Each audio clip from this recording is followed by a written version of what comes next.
ꯃꯌꯥꯝꯕꯨ ꯑꯍꯥꯟꯕꯃꯛꯇꯗ ꯈꯣꯏꯔꯝꯖꯔꯤ ꯉꯁꯤꯗꯤ ꯑꯩꯒꯤ ꯇꯦꯔꯣ ꯗꯦꯛ ꯑꯁꯤꯅ ꯉꯁꯤ ꯑꯗꯣꯝꯒꯤ ꯇꯧꯖꯒꯗꯧꯔꯤꯕ ꯔꯤꯗꯤꯡ ꯑꯁꯤ ꯑꯗꯣꯝꯒꯤ ꯄꯨꯟꯁꯤ ꯑꯗꯨꯗ ꯅ꯭ꯌꯨ ꯕꯤꯒꯤꯅꯤꯡ ꯅ꯭ꯌꯨ ꯁ꯭ꯇꯥꯔꯠ ꯀꯔꯤ ꯂꯥꯛꯑꯕꯅꯣ ꯂꯩꯔꯕꯅꯣ ꯍꯥꯏꯕꯗꯨ ꯌꯨꯅꯤꯚꯔꯁꯅ ꯑꯗꯣꯝꯗ ꯐꯣꯡꯗꯣꯛꯄꯒꯤ ꯃꯇꯝꯗꯨ ꯌꯧꯔꯦ ꯑꯗꯨꯅ ꯑꯩꯅ ꯉꯁꯤꯗꯤ ꯑꯩꯒꯤ ꯀꯥꯔꯗꯁꯤ ꯄꯤꯛ ꯇꯧꯖꯔꯒ ꯀꯔꯤ ꯁ꯭ꯇꯥꯔꯠ ꯍꯧꯈ꯭ꯔꯒꯦ ꯀꯔꯤ ꯕꯤꯒꯤꯅꯤꯡ ꯂꯩꯔꯒꯦ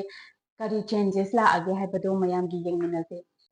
ꯑꯩꯒꯤ ꯔꯤꯗꯤꯡ ꯑꯁꯤꯗ ꯑꯩꯒꯤ ꯑꯣꯔꯦꯀꯜ ꯀꯥꯔꯗꯁꯤꯡ ꯑꯁꯤꯅ ꯍꯧꯖꯤꯛ ꯑꯗꯣꯝꯒꯤ एनर्जी करी लई हाइबदो अदुसु आई हापचरमगे Hi, this is Sakila Yumnam, a certified tarot and crystal healer. I screen da thamjariba pile ani asidagi pile 1 amadi pile 2 dagi adomgi tarot batu select tawbiro 1 3 5 7 9 11 13 15 17 19 21 23 25 27 29 amadi 31 na pile number 1 aduga 2 4 6 8 10 12 14 16 18 20 22 24 26 28 amadi 30 oiragana pile number 2 pile 1 khambasingi yasi pile 1 khambasingi hojik adongi life ta kari new beginning kari anuba start mayam ama lai habri yonsi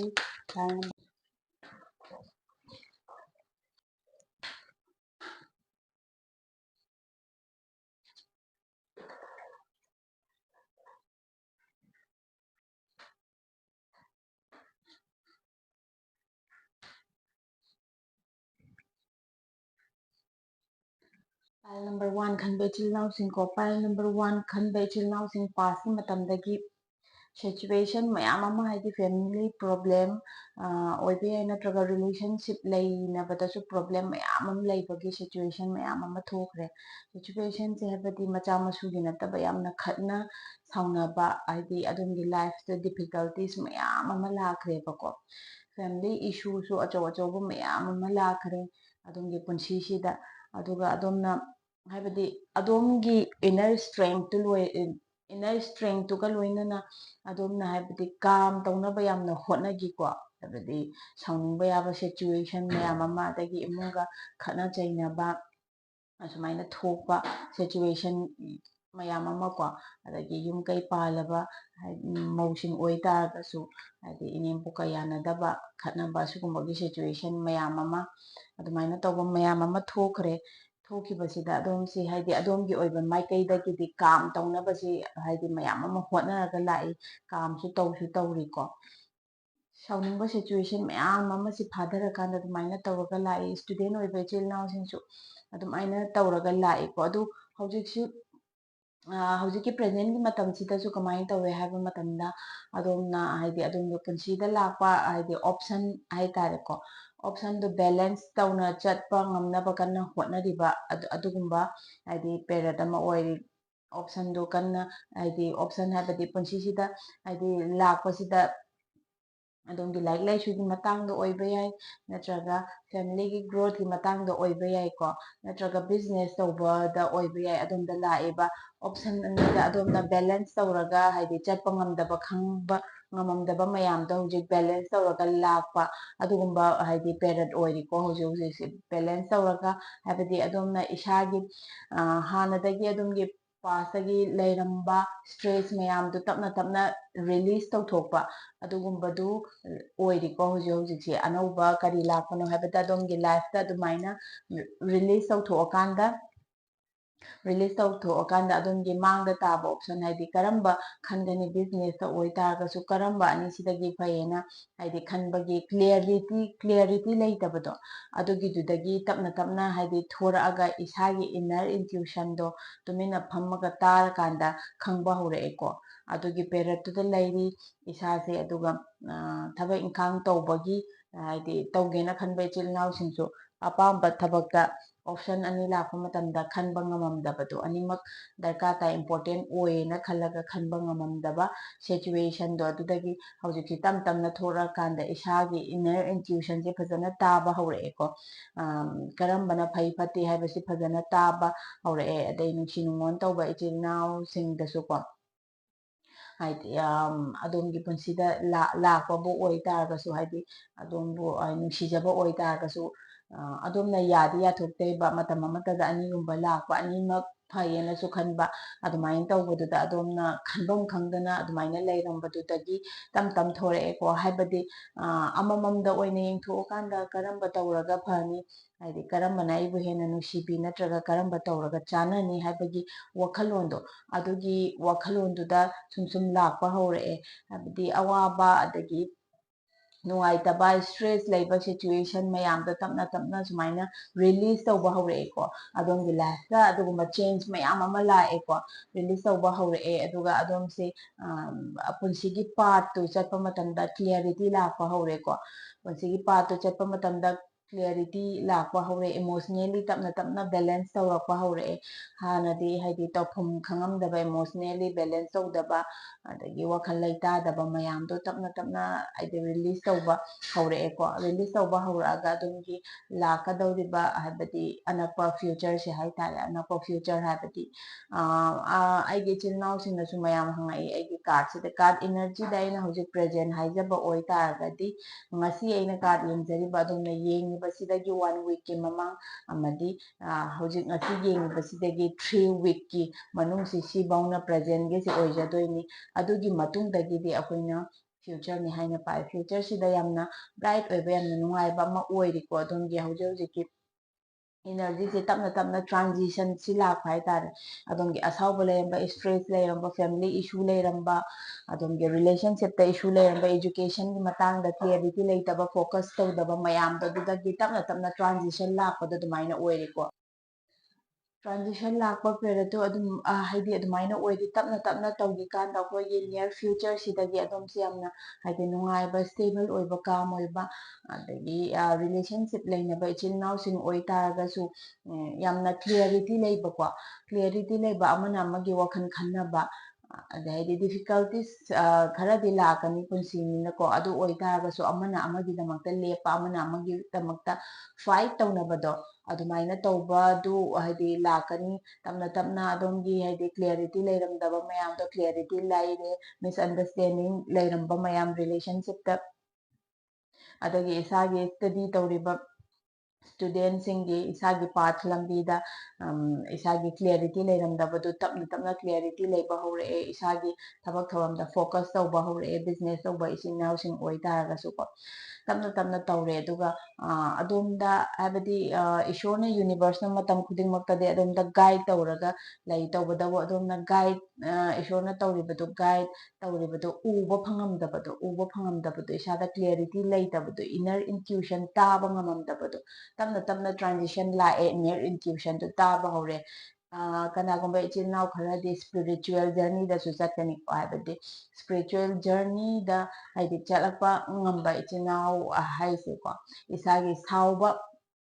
ꯐꯥꯗꯕ ꯉꯝꯃꯛꯀꯅꯤ ꯏꯁꯥꯒꯤ ꯁꯥꯎꯕ ꯐꯥꯗꯕ ꯉꯝꯃꯛꯀꯅꯤ ꯀꯥꯝ ꯑꯣꯏꯔꯛꯀꯅꯤ ꯀꯥꯝ ꯑꯣꯏꯕ ꯃꯤ ꯍꯥꯏꯗꯤ ꯐꯤꯡꯗꯕ ꯃꯤ ꯁꯥꯎꯒꯠꯇꯕ ꯃꯤ ꯍꯥꯏꯕꯁꯤꯗꯤ ꯍꯥꯏꯗꯤ ꯋꯥꯈꯜ ꯈꯟꯗꯕ ꯉꯝꯕꯒꯤ ꯄꯥꯡꯒꯜꯗꯣ ꯏꯁꯥꯗ ꯏꯅꯔ ꯏꯁꯇ꯭ꯔꯦꯡꯇꯣ ꯁꯨꯝ ꯁꯨꯝ ꯍꯦꯟꯒꯠꯂꯛꯀꯅꯤ ꯁꯤꯅꯦꯕꯀꯣ ꯑꯗꯨꯃꯥꯏꯅ ꯇꯧꯕ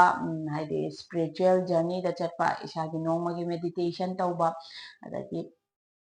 ꯍꯥꯏꯗꯤ ꯁ꯭ꯄꯤꯔꯤꯆꯨꯋꯦꯜꯒꯤ ꯖꯔꯅꯤꯁꯤꯗ ꯈꯤꯇꯪ ꯆꯠꯄ ꯑꯗꯨꯃꯥꯏꯅ ꯇꯧꯔꯛꯄ ꯏꯆꯤꯜ ꯏꯅꯥꯎꯁꯨ ꯌꯥꯎꯒꯅꯤꯀꯣ ꯑꯗꯨꯒ ꯏꯁꯣꯔꯅꯁꯨ ꯌꯥꯝꯅ ꯆꯥꯟꯕ ꯑꯃ ꯑꯣꯏꯔꯛꯀꯅꯤ ꯍꯥꯏꯕꯗꯤ ꯑꯗꯣꯝꯒꯤ ꯗꯤꯐꯤꯀꯜꯇꯤꯁ ꯑꯋꯥꯕ ꯃꯌꯥꯝ ꯂꯣꯏꯁꯜꯂꯛꯑꯦ ꯑꯗꯣꯝꯅ ꯇꯦꯁ ꯇꯧꯔꯝꯕ ꯃꯌꯥꯝꯗꯣ ꯍꯥꯏꯗꯤ ꯇꯦꯁ ꯇꯧꯔꯝꯕ ꯑꯗꯣꯝꯗ ꯍꯦꯟꯅ ꯁ꯭ꯇ꯭ꯔꯣꯡꯒꯔ ꯑꯣꯏꯕ ꯄꯔꯁꯟ ꯑꯃ ꯑꯣꯏꯅꯕꯒꯤꯗꯃꯛꯇ ꯑꯗꯣꯝꯒꯤ ꯂꯝꯕꯤꯗ ꯇꯤꯡꯈꯪ ꯇꯨꯝꯕꯣꯡ ꯃꯌꯥꯝ ꯑꯃ ꯇꯧꯔꯒ ꯇꯦꯁ ꯇꯧꯔꯝꯕ ꯍꯦꯟꯅ strong ꯑꯣꯏꯍꯟꯕꯗꯣ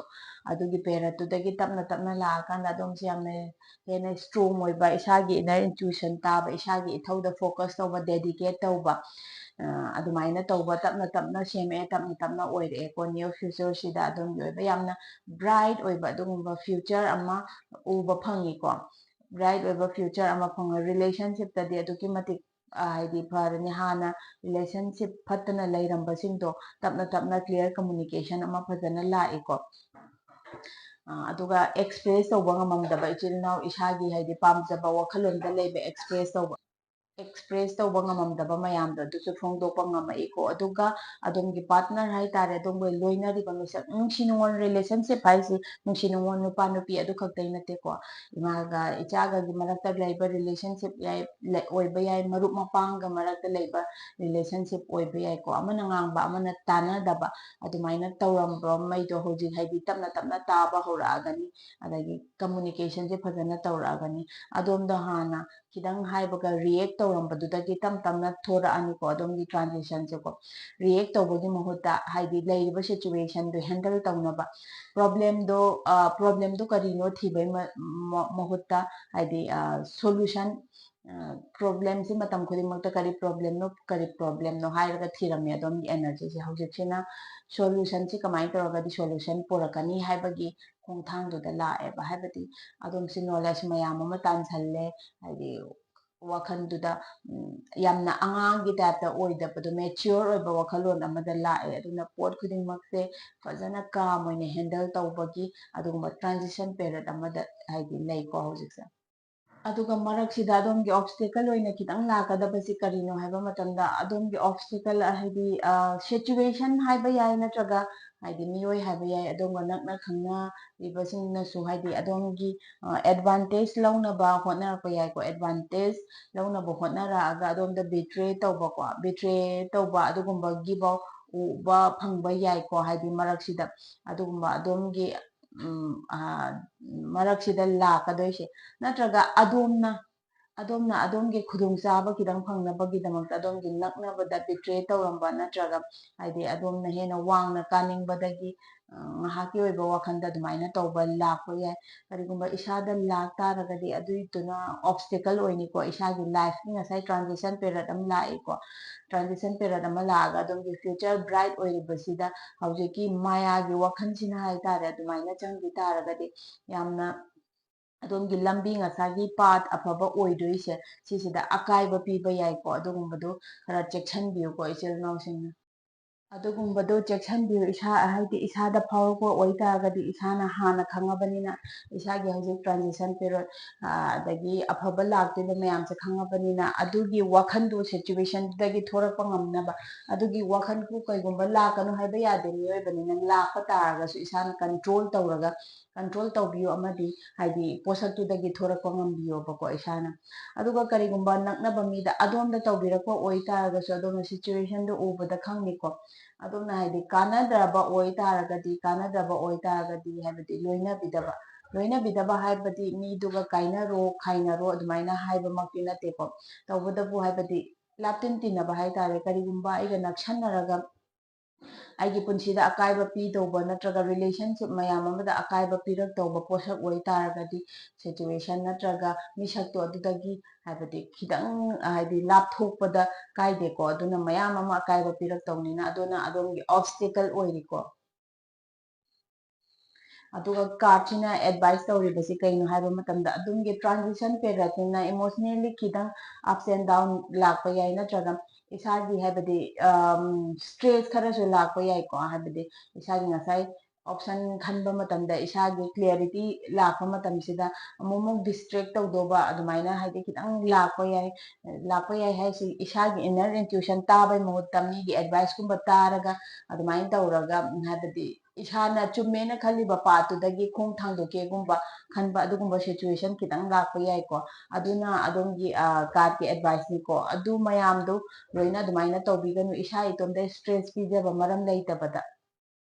macha macha dasu haidi pungsauda sauba natraga macha dasu pungwada waba adugumbado adumaina tawbiganu sinebako card ki advice kaino habada near future da adomgi damakta yam bright piri yum kaigumba sagi khanba ichil nausingna natraga apartment lege khanba ichil nausing ko natraga property gumba lege khanba ichil nausingsu yamna anakpada adumna haidi dedicate tawraga focus tawraga ngasai tawriba transition asida ahongba lehenda taragadi yam laina ngambagi adugumba piri aduna pile 1 khanba ichil nausingna haite kaisu natabada isana irai laina thorakpa ngamba situation na isa itomda stress pijaba mapangi nataba isa itomda inner stress pijabado aduiduna isagi oiba growth ta athingba akaiba adumaina pi sinebako ꯄꯤ ꯑꯗꯨꯗꯒꯤ ꯊꯣꯔꯛꯅꯕ ꯍꯣꯠꯅꯕꯤꯌꯨ ꯁꯤꯅꯦꯕ card number 1 ꯈꯟꯕ ꯏꯆꯤꯜ ꯏꯅꯥꯎꯁꯤꯡꯒꯤꯀꯣ Oracle card ꯑꯃꯒ ꯈꯟꯖꯒꯦ Oracle card ꯑꯃ ꯑꯗꯣꯝꯒꯤꯗꯃꯛꯇ Oracle card ꯑꯃꯁꯨ ꯂꯧꯈꯠꯆꯕꯅꯤ ꯑꯦꯗꯚꯥꯏꯁꯀꯤꯗꯃꯛꯇ ꯀꯥꯔꯗꯁꯤꯁꯨ ꯆꯞ ꯃꯥꯟꯅꯅ ꯑꯗꯣꯝꯒꯤ ꯉꯁꯥꯏ ꯀꯥꯔꯗ ꯂꯥꯛꯄꯗꯣ ꯑꯗꯨꯃꯥꯏꯅ ꯂꯥꯛꯏꯀꯣ ꯍꯥꯏꯕꯗꯤ ꯑꯗꯣꯝꯒꯤ ꯋꯥꯈꯜꯂꯣꯟꯗꯁꯨ ꯒ꯭ꯔꯦꯇꯤꯇ꯭ꯌꯨꯠ ꯑꯣꯏꯕꯗꯣ ꯑꯗꯣꯝꯒꯤ ꯂꯥꯏꯐꯇ ꯂꯥꯛꯏꯕ ꯍꯥꯏꯕꯗꯤ ꯍꯥꯟꯅ ꯂꯩꯔꯝꯕ ꯁꯤꯆꯨꯋꯦꯁꯟ ꯑꯋꯥꯕ ꯃꯌꯥꯝꯗꯒꯤ ꯇꯞꯅ ꯇꯞꯅ ꯅꯨꯡꯉꯥꯏꯕꯒꯤ ꯂꯝꯕꯤꯗ ꯇ꯭ꯔꯥꯟꯖꯤꯁꯟ ꯂꯥꯛꯄꯁꯦ ꯁꯤꯁꯤꯗ ꯑꯗꯣꯝꯁꯨ ꯒ꯭ꯔꯦꯇꯤꯇ꯭ꯌꯨꯠ ꯇꯧꯕ ꯄꯣꯛꯏꯀꯣ ꯌꯨꯅꯤꯚꯔꯁꯇ ꯑꯗꯣꯝꯁꯨ ꯒ꯭ꯔꯦꯇꯤꯇ꯭ꯌꯨꯠ ꯇꯧꯕ ꯄꯣꯛꯏ ꯑꯗꯨꯒꯤ ꯒ꯭ꯔꯦꯇꯤꯇ꯭ꯌꯨꯠꯇꯨꯁꯨ ꯅꯨꯡꯇꯤꯒꯤ ꯏꯊꯣꯛꯄ ꯅꯠꯇ꯭ꯔꯒ ꯍꯥꯏꯕ ꯀꯥꯎꯕꯤꯒꯅꯨꯀꯣ ꯑꯗꯣꯝꯒꯤ ꯂꯥꯏꯐꯇ ꯂꯥꯛꯏꯕ ꯑꯗꯒꯤ ꯄꯤꯔꯛꯏꯕ ꯌꯨꯅꯤꯚꯔꯁꯀꯤ ꯑꯣꯄꯣꯔꯆꯨꯅꯤꯇꯤꯁ ꯃꯌꯥꯝ ꯍꯧꯖꯤꯛ ꯍꯧꯖꯤꯛ ꯂꯥꯛꯏꯕ ꯃꯌꯥꯝꯗꯣ ꯑꯗꯨꯗꯁꯨ ꯑꯗꯣꯝꯅ ꯑꯦꯛꯁꯦꯞ ꯇꯧꯕ ꯑꯗꯣꯝꯅ ꯌꯥꯝꯅ ꯍꯔꯥꯎꯕ ꯑꯗꯨꯒꯨꯝꯕ ꯇꯥꯡꯀꯛ ꯑꯃ ꯍꯥꯏꯗꯤ ꯑꯣꯏꯔꯤꯀꯣ ꯍꯧꯖꯤꯛꯁꯦ ꯄꯥꯏꯜ ꯅꯝꯕꯔ 1 ꯈꯟꯕ ꯏꯆꯤꯜ ꯏꯅꯥꯎꯁꯤꯡꯒꯤ ꯄꯥꯏꯜ ꯅꯝꯕꯔ 2 ꯈꯟꯕ ꯏꯆꯤꯜ ꯏꯅꯥꯎꯁꯤꯡꯒꯤ ꯍꯧꯖꯤꯛ ꯍꯧꯖꯤꯛ ꯑꯗꯣꯝꯒꯤ ꯂꯥꯏꯐꯇꯨꯗ ꯑꯅꯧꯕ ꯀꯔꯤ ꯀꯔꯤ ꯂꯥꯛꯏ ꯅ꯭ꯌꯨ ꯕꯤꯒꯤꯅꯤꯡ ꯅ꯭ꯌꯨ ꯁ꯭ꯇꯥꯔꯠ ꯀꯔꯤ ꯀꯔꯤ ꯂꯥꯛꯏ ꯌꯨꯅꯤꯚꯔꯁꯅ ꯒꯥꯏꯗ ꯇꯧꯕꯤꯌꯨ ꯄꯥꯏꯜ ꯅꯝꯕꯔ 2 ꯈꯟꯕ ꯏꯆꯤꯜ ꯏꯅꯥꯎꯁꯤꯡ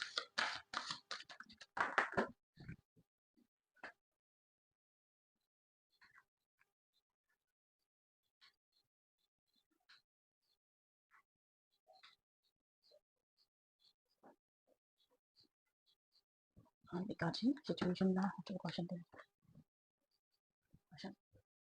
ꯄꯥꯏꯜ ꯅꯝꯕꯔ 2 ꯈꯟꯕ ꯏꯆꯤꯜ ꯏꯅꯥꯎꯁꯤꯡꯒꯤꯀꯣ ꯄꯥꯏꯜ ꯅꯝꯕꯔ 2 ꯈꯟꯕ ꯏꯆꯤꯜ ꯏꯅꯥꯎꯁꯤꯡꯒꯤ ꯀꯩꯅꯣ ꯍꯧꯖꯤꯛ ꯍꯧꯖꯤꯛ ꯀꯔꯤ ꯆꯦꯟꯖ ꯂꯥꯛꯏ ꯅꯠꯇ꯭ꯔꯒ ꯑꯗꯣꯝꯒꯤ ꯄꯨꯟꯁꯤꯗꯨꯗ ꯀꯔꯤ ꯑꯅꯧꯕ ꯂꯥꯛꯏ ꯍꯥꯏ ꯇꯥꯔꯒꯗꯤꯀꯣ ꯄꯥꯏꯜ ꯅꯝꯕꯔ 2 ꯈꯟꯕ ꯏꯆꯤꯜ ꯏꯅꯥꯎꯁꯤꯡꯒꯤ ꯄꯥꯁꯀꯤ ꯃꯇꯝꯁꯤꯗ ꯑꯅꯛꯄ ꯄꯥꯁꯀꯤ ꯃꯇꯝꯁꯤꯗ ꯊꯕꯛ ꯈꯨꯗꯤꯡꯃꯛꯁꯦ ꯑꯗꯣꯝꯅ ꯌꯥꯝꯅ ꯊꯨꯅ ꯊꯨꯅ ꯄꯥꯝꯕꯀꯣ ꯌꯥꯝꯅ ꯊꯨꯅ ꯊꯨꯅ ꯄꯥꯝꯕ ꯌꯥꯝꯅ ꯌꯥꯡꯅ ꯌꯥꯡꯅ ꯍꯥꯏꯕꯗꯤ ꯄꯥꯝꯕꯒ ꯁꯠ ꯄꯥꯝꯕ ꯄꯣꯠꯁꯦ ꯍꯦꯛꯇ ꯈꯜꯂꯛꯄꯒ ꯁꯠ ꯇꯧꯕ ꯄꯥꯝꯕ ꯅꯠꯇ꯭ꯔꯒ ꯂꯣꯏꯁꯤꯟꯅꯤꯡꯕ ꯊꯕꯛ ꯑꯃ ꯑꯣꯏ ꯇꯥꯔꯒꯁꯨ ꯊꯕꯛꯇꯨꯅ ꯃꯥꯡꯗ ꯇꯥꯕꯒ ꯊꯨꯅ ꯍꯦꯛꯇ ꯂꯣꯏꯁꯤꯟꯅꯤꯡꯕ ꯑꯗꯨꯒꯨꯝꯕꯒꯤ ꯑꯦꯅꯔꯖꯤꯁꯤꯗ ꯑꯗꯣꯝꯁꯦ ꯂꯩꯔꯝꯃꯤꯀꯣ ꯑꯗꯨꯒ ꯑꯗꯨꯒꯨꯝꯕ ꯑꯦꯅꯔꯖꯤꯗ ꯑꯗꯣꯝꯅ ꯊꯕꯛꯁꯤꯁꯨ ꯄꯥꯡꯊꯣꯛꯏ ꯀꯅꯥꯒꯨꯝꯕ ꯏꯆꯤꯜ ꯏꯅꯥꯎ ꯈꯔꯗꯗꯤ ꯑꯗꯣꯝꯅ ꯄꯥꯝꯖꯔꯤꯕ ꯒꯣꯜꯗꯨ ꯍꯥꯏꯗꯤ ꯐꯪꯕꯗꯁꯨ ꯁꯛꯁꯦꯁ ꯑꯣꯏꯕ ꯏꯆꯤꯜ ꯏꯅꯥꯎ ꯈꯔꯁꯨ ꯌꯥꯎꯈ꯭ꯔꯦꯀꯣ ꯑꯗꯨꯕꯨ ꯇꯧꯕꯇꯕꯨ ꯑꯌꯥꯝꯕ ꯏꯆꯤꯜ ꯏꯅꯥꯎꯁꯤꯡꯗꯗꯤ ꯂꯥꯏꯔꯤꯛ ꯂꯥꯏꯁꯨꯒꯤ ꯃꯇꯥꯡ ꯑꯣꯏꯇꯥꯔꯒꯁꯨ ꯇꯝꯃꯤꯕ ꯏꯁꯇꯨꯗꯦꯟ ꯑꯣꯏꯇꯥꯔꯒꯁꯨ ꯏꯁꯥꯅ ꯍꯥꯏꯗꯤ ꯄꯥꯝꯕ ꯇ꯭ꯔꯦꯠ ꯑꯃ ꯇꯝꯅꯤꯡꯕ ꯃꯇꯝꯁꯤꯗ ꯍꯦꯛꯇ ꯊꯨꯅ ꯌꯥꯡꯅ ꯏꯁꯥꯒꯤ ꯋꯥꯈꯜꯗꯨꯅ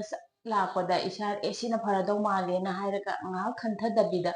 ꯈꯜꯂꯨꯕ ꯇ꯭ꯔꯦꯠ ꯀꯣꯟꯅ ꯔꯤꯒ꯭ꯔꯦꯠ ꯆꯥꯕꯒꯨꯝꯕ ꯔꯤꯒ꯭ꯔꯦꯠ ꯆꯥꯕ ꯍꯥꯏꯕꯗꯤ ꯀꯣꯟꯅ ꯑꯁꯤ ꯑꯣꯏꯅ ꯇꯧꯖꯔꯝꯃꯗꯤ ꯐꯗꯧꯅꯦ ꯑꯗꯨꯃꯥꯏꯅ ꯈꯟꯕ ꯕꯤꯖꯤꯅꯦꯁ ꯇꯧꯕ ꯏꯆꯤꯜ ꯏꯅꯥꯎꯁꯤꯡ ꯑꯣꯏꯇꯥꯔꯒꯁꯨ ꯍꯥꯟꯅ ꯑꯗꯣꯝꯅ ꯇꯧꯁꯟꯈꯤꯕ ꯍꯥꯏꯗꯤ ꯈꯟꯊꯗꯕꯤꯗ ꯌꯥꯝꯅ ꯊꯨꯅ ꯌꯥꯡꯅ ꯐꯤꯡꯅ ꯍꯥꯏꯇꯥꯔꯦꯀꯣ ꯇꯧꯈꯤꯕ ꯊꯕꯛꯁꯤꯡꯗꯨꯗ ꯈꯨꯗꯤ ꯊꯤꯖꯤꯟꯕ ꯊꯧꯗꯣꯛ ꯃꯌꯥꯝ ꯑꯃ ꯊꯣꯛꯈ꯭ꯔꯦ ꯑꯣꯏꯍꯟꯅꯤꯡꯗꯕ ꯊꯧꯗꯣꯛ ꯃꯌꯥꯝ ꯑꯃ ꯊꯣꯛꯈ꯭ꯔꯦ ꯇꯧꯍꯟꯅꯤꯡꯗꯕ ꯁꯤꯆꯨꯋꯦꯁꯟ ꯃꯌꯥꯝ ꯑꯃꯁꯨ ꯊꯣꯛꯈ꯭ꯔꯦ ꯏꯆꯤꯜ ꯏꯅꯥꯎ ꯈꯔꯗꯤ ꯑꯦꯛꯁꯤꯗꯦꯟ ꯊꯣꯛꯄꯁꯨ ꯌꯥꯎꯏꯀꯣ ꯔꯤꯁꯦꯟꯠꯂꯤ ꯄꯥꯁ ꯍꯥꯏꯕꯗꯤ ꯌꯥꯝ ꯑꯅꯛꯄ ꯄꯥꯁꯁꯤꯗ ꯏꯆꯤꯜ ꯏꯅꯥꯎꯁꯤꯡ ꯑꯦꯛꯁꯤꯗꯦꯟ ꯊꯣꯛꯄꯁꯨ ꯌꯥꯎꯈ꯭ꯔꯦ ꯑꯩꯒꯤ ꯀꯥꯔꯗꯁꯤ ꯔꯤꯖꯣꯅꯦꯠ ꯇꯧꯕꯤ ꯇꯥꯔꯒꯗꯤ ꯏꯆꯤꯜ ꯏꯅꯥꯎꯁꯤꯡ ꯑꯩꯒꯤ ꯀꯃꯦꯟꯗ ꯀꯃꯦꯟ ꯇꯧꯕꯤꯕ ꯀꯥꯎꯕꯤꯒꯅꯨ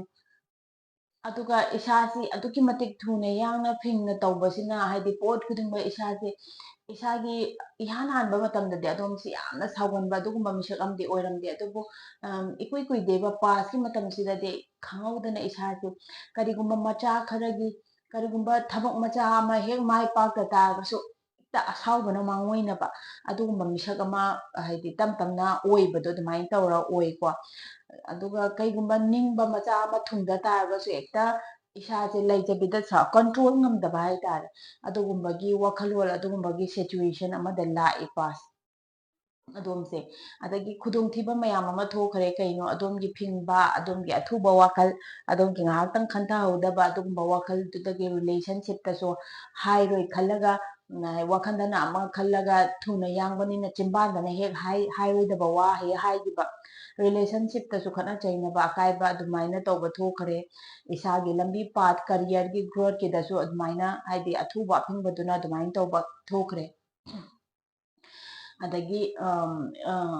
ꯒ꯭ꯔꯣꯠꯀꯤꯗꯃꯛꯇ ꯀꯔꯤꯌꯔꯒꯤꯗꯃꯛꯇ ꯈꯜꯂꯤꯕ ꯅꯠꯇ꯭ꯔꯒ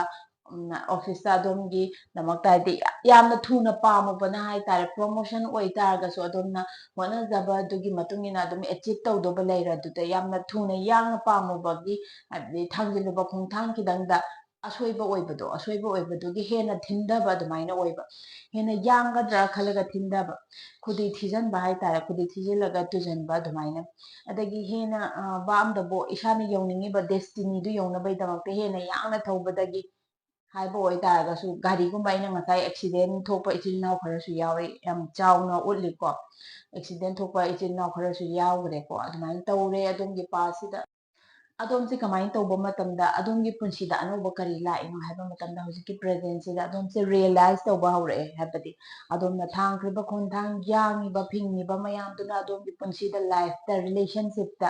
ꯐꯥꯏꯅꯥꯟꯁꯤꯌꯦꯜꯂꯤꯗ ꯑꯀꯥꯏꯕ ꯄꯤ, ꯑꯗꯨꯅ ꯀꯔꯤꯁꯨ ꯀꯥꯟꯅꯕ ꯄꯨꯔꯛꯇꯦ ꯍꯥꯏꯕꯗꯣ ꯑꯗꯣꯝ ꯔꯤꯌꯦꯂꯥꯏꯁ ꯇꯧꯕ ꯍꯧꯔꯛꯑꯦ ꯇꯞꯅ ꯇꯞꯅ ꯍꯧꯖꯤꯛꯁꯦ ꯇꯧꯔꯛꯑꯦ꯫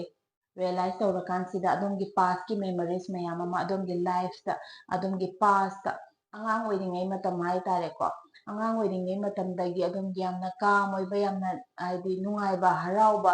ꯑꯗꯣꯝꯒꯤ ꯅꯦꯆꯔ ꯑꯃꯗ ꯑꯗꯣꯝꯒꯤ ꯍꯧꯖꯔꯛꯄ ꯋꯥꯈꯜꯂꯣꯟ ꯑꯃꯗꯨꯗ ꯇꯞꯅ ꯇꯞꯅ ꯑꯗꯨꯒꯤ ꯋꯥꯈꯜꯂꯣꯟꯗꯣ ꯂꯥꯛꯄ ꯍꯧꯔꯛꯑꯦꯀꯣ꯫ ꯑꯗꯣꯝꯒꯤ ꯄꯥꯁꯀꯤ ꯅꯨꯡꯉꯥꯏꯕ ꯃꯦꯃꯣꯔꯤꯁ ꯃꯌꯥꯝ ꯀꯂꯦꯛ ꯇꯧꯔꯦ, ꯄꯥꯁꯇ ꯊꯦꯡꯅꯈꯤꯕ ꯅꯨꯡꯁꯤꯕ ꯃꯔꯨꯞ ꯃꯌꯥꯝ ꯑꯃꯁꯨ ꯊꯦꯡꯅꯔꯦ, ꯄꯥꯁꯇ ꯑꯗꯣꯝꯅ ꯀꯔꯤꯝꯇ ꯑꯗꯣꯝꯒꯤ ꯍꯥꯏꯗꯤ ꯋꯥꯈꯜꯂꯣꯟꯗꯨꯗ ꯑꯃꯛꯄ ꯂꯩꯇꯕꯒꯤ ꯃꯇꯝꯗꯣ, ꯑꯗꯨꯒꯤꯗꯨꯗ ꯑꯗꯨꯝ ꯇꯞꯅ ꯇꯞꯅ ꯂꯥꯛꯄ ꯍꯧꯔꯦꯀꯣ ꯄ꯭ꯔꯦꯖꯦꯟꯁꯤꯗ꯫ ꯑꯗꯣꯝꯒꯤ ꯍꯥꯏꯗꯤ ꯄꯣꯖꯤꯇꯤቭ ꯑꯣꯏꯕ ꯇꯥꯡꯀꯛ ꯃꯌꯥꯝ ꯑꯃ ꯄꯨꯟꯁꯤꯗ, ꯗꯤꯐꯤꯀꯜꯇꯤꯁ ꯃꯌꯥꯝ ꯑꯃ ꯂꯥꯛꯄ ꯑꯣꯏꯇꯥꯔꯒꯁꯨ ꯑꯗꯣꯝꯅ ꯑꯦꯆꯤꯞ ꯇꯧꯈꯤꯕ ꯄꯨꯟꯁꯤꯁꯤꯗ, ꯔꯤꯂꯦꯁꯟꯁꯤꯞꯇ ꯑꯣꯏꯔꯁꯨ, ꯏꯆꯤꯜ ꯏꯅꯥꯎꯕꯨ ꯑꯣꯏꯔꯁꯨ, ꯑꯩꯒꯤ ꯅꯨꯡꯁꯤ ꯆꯥꯟꯅꯕ ꯃꯔꯨꯞꯀ ꯑꯣꯏꯔꯁꯨ, ꯅꯨꯡꯁꯤꯅꯅ ꯑꯃꯛꯄ ꯑꯝꯇ ꯂꯩꯇꯕ ꯋꯥꯈꯜꯂꯣꯟꯗꯨꯗ ꯇꯞꯅ ꯇꯞꯅ ꯑꯗꯨꯒꯤ ꯋꯥꯈꯜꯂꯣꯟꯗꯨꯗ ꯂꯥꯛꯄ ꯍꯧꯔꯦꯀꯣ, ꯏꯁꯥꯅ ꯔꯤꯌꯦꯂꯥꯏꯁ ꯇꯧꯔꯛꯄ ꯍꯧꯔꯦ꯫ ꯊꯨꯅ ꯌꯥꯡꯅ ꯊꯥꯡꯕ ꯈꯣꯡꯊꯥꯡ ꯑꯃꯇ ꯑꯐꯕ ꯑꯣꯏꯔꯝꯗꯔꯦ, ꯉꯥꯏꯍꯥꯛꯀꯤ ꯃꯣꯡ ꯃꯌꯥꯒꯤ ꯑꯣꯏꯕ, ꯉꯥꯏꯍꯥꯛꯀꯤ ꯋꯥꯈꯜ ꯐꯥꯊꯕ ꯉꯝꯗꯕ ꯑꯗꯨꯒꯨꯝꯕ ꯋꯥꯈꯜꯅꯤ ꯍꯥꯏꯕꯗꯣ ꯇꯞꯅ ꯇꯞꯅ ꯃꯦꯆꯤꯌꯣꯔ ꯑꯣꯏꯕ ꯍꯧꯔꯛꯑꯦꯀꯣ꯫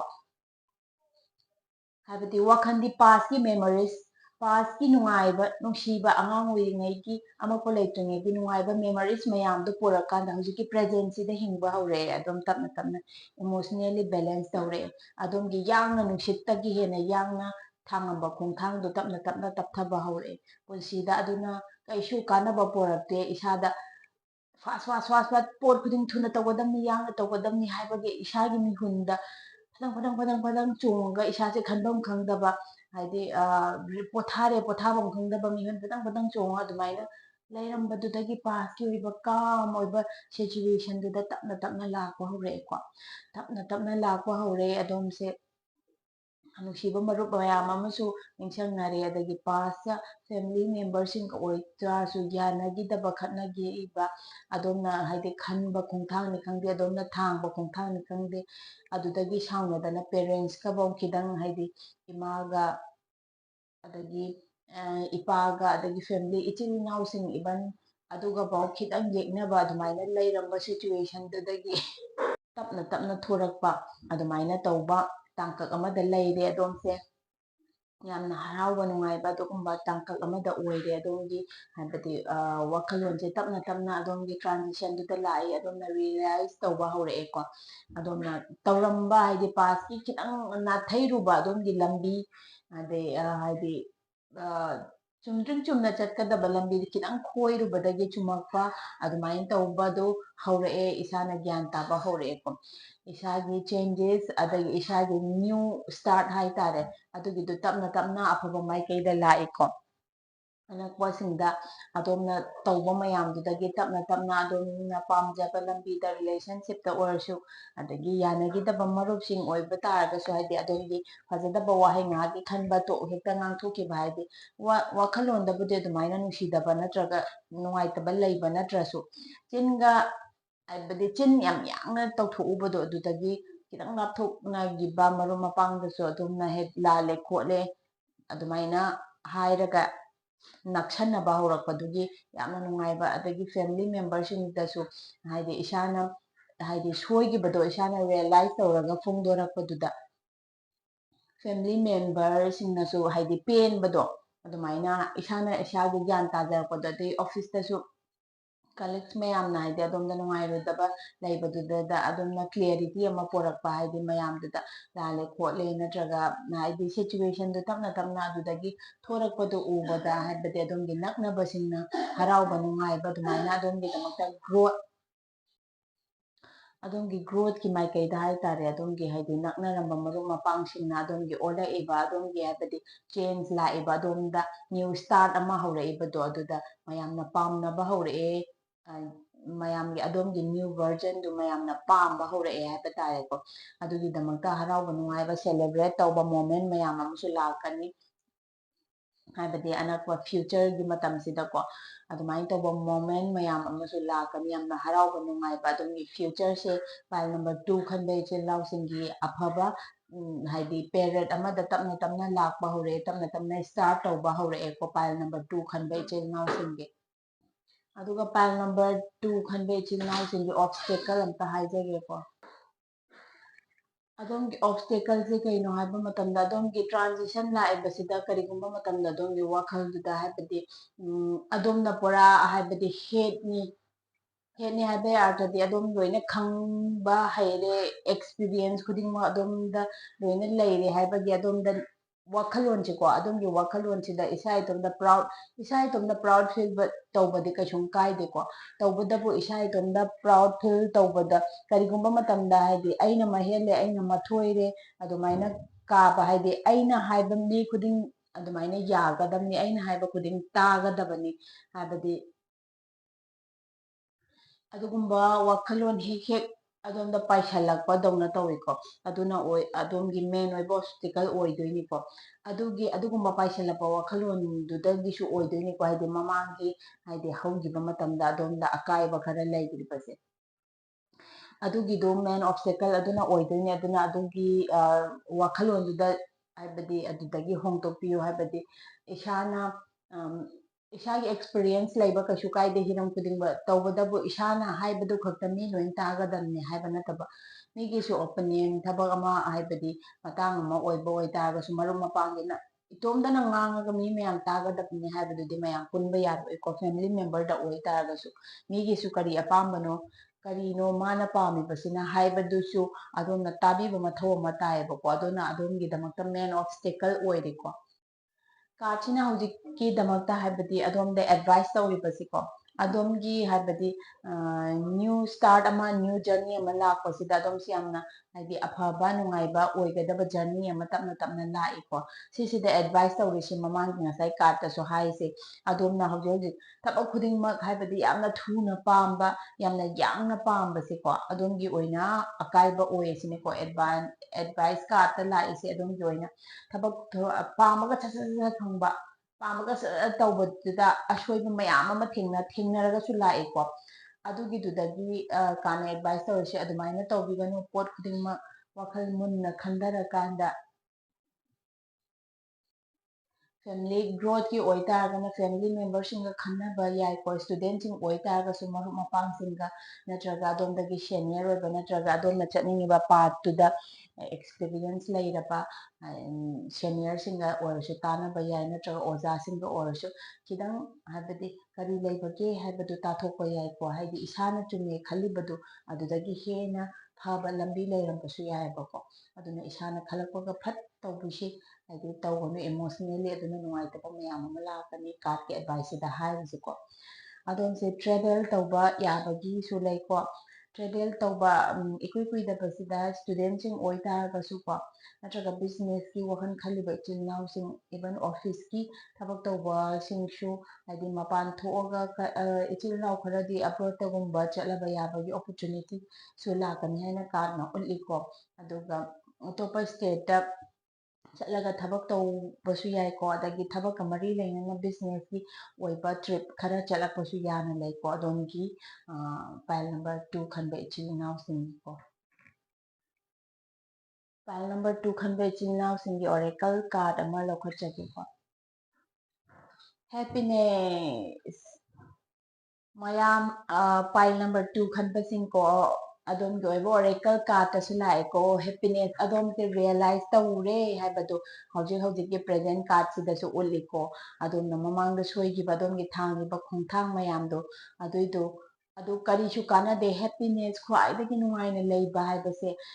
ꯈ꯭ꯋꯥꯏꯗꯒꯤ ꯅꯨꯡꯉꯥꯏꯅ ꯍꯔꯥꯎꯅ ꯂꯩꯕ ꯍꯥꯏꯁꯦ ꯁꯤꯁꯤꯅ ꯈ꯭ꯋꯥꯏꯗꯒꯤ ꯃꯔꯨꯑꯣꯏꯕ ꯗꯔꯀꯥꯔ ꯇꯥꯕ ꯑꯃ ꯑꯣꯏꯔꯝꯃꯦ ꯈꯪꯉꯛꯑꯀꯥꯟꯗ ꯑꯗꯣꯝ ꯍꯧꯖꯤꯛ ꯍꯥꯏꯗꯤ ꯑꯆꯨꯝꯕ ꯍꯥꯏꯗꯤ ꯑꯐꯕ ꯄꯥꯠꯇꯣ ꯑꯗꯨꯏꯗꯨꯗ ꯂꯥꯛꯄ ꯍꯧꯔꯦ ꯍꯔꯥꯎꯕ ꯅꯨꯡꯉꯥꯏꯕ ꯑꯗꯒꯤ ꯃꯦ ꯇꯥꯕ ꯁ꯭ꯇꯦꯕꯜ ꯑꯣꯏꯕ ꯄꯨꯟꯁꯤ ꯑꯃꯒꯤꯗꯃꯛꯇ ꯑꯗꯣꯝꯅ ꯔꯤꯌꯦꯂꯥꯏꯁ ꯇꯧꯔꯒ ꯑꯗꯨꯒꯨꯝꯕ ꯄꯥꯠꯇꯨꯗ ꯂꯥꯛꯄ ꯍꯧꯔꯛꯑꯦꯀꯣ ꯑꯗꯨꯒꯤꯗꯣ ꯑꯣꯔꯦꯀꯜ ꯀꯥꯔꯗꯇꯁꯨ ꯎꯠꯂꯤꯀꯣ ꯁꯤꯅ ꯄꯥꯏꯜ ꯅꯝꯕꯔ 2 ꯈꯟꯕ ꯏꯆꯤꯜ ꯏꯅꯥꯎꯁꯤꯡꯀꯣ ꯑꯩꯒꯤ ꯗꯦꯔꯣ ꯗꯦꯛ ꯑꯁꯤꯗ ꯑꯗꯣꯝꯒꯤ ꯑꯦꯅꯔꯖꯤꯁꯤꯡꯗꯣ ꯍꯥꯞꯄꯒ ꯌꯨꯅꯤꯚꯔꯁꯅ ꯑꯗꯣꯝꯒꯤꯗꯃꯛꯇ ꯑꯗꯣꯝꯒꯤ ꯄꯨꯟꯁꯤꯗꯨꯗ ꯖꯦꯟꯇꯜ ꯒꯥꯏꯗ ꯃꯆꯥ ꯑꯃꯃꯝ ꯈꯟꯕꯤ ꯇꯥꯔꯒꯗꯤ ꯑꯩꯒꯤ ꯚꯤꯗꯤꯑꯣꯁꯤꯡ ꯑꯁꯤꯕꯨ ꯐꯥꯏꯅꯥꯟꯁꯤꯌꯦꯜꯂꯤ ꯁ꯭ꯇꯛ ꯇꯧꯔꯕ ꯂꯩꯔꯕ ꯏꯆꯤꯜ ꯏꯅꯥꯎꯁꯤꯡ ꯔꯤꯂꯦꯁꯟꯁꯤꯞꯇ ꯄ꯭ꯔꯣꯕ꯭ꯂꯦꯝ ꯃꯌꯥꯝ ꯑꯃ ꯊꯣꯛꯄ